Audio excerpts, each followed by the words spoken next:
جج صاحب کے خط کی وجہ سے اسلام آباد ہائی کورٹ میں مداخلت کا تاثر بن رہا ہے۔ کال کسی نے نہیں کی بلکہ ان کیمرہ سماعت کا مطالبہ انہوں نے باوجود کیا۔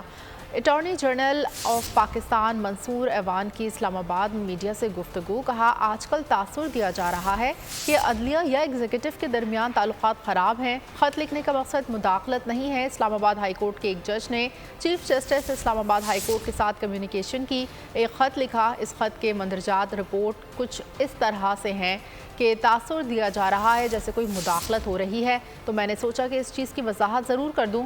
منصور ایوان نے کہا کہ اس معاملے کا پہلا پہلو یہ ہے کہ خط کے مندرجات میں جج صاحب نے خود فرمایا کہ موصول ہونے والا پیغام کسی بھی طرح سے انصاف کے حصول میں مداخلت نہیں تھی۔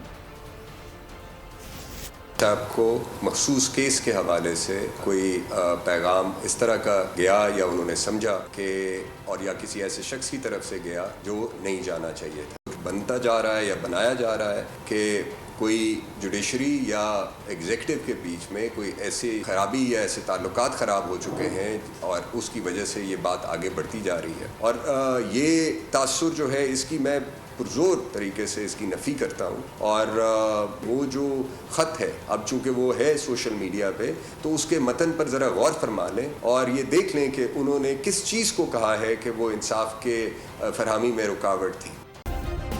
سبسکرائب کریں اور بیل دبائیں تاکہ کوئی خبر رہ نہ جائے۔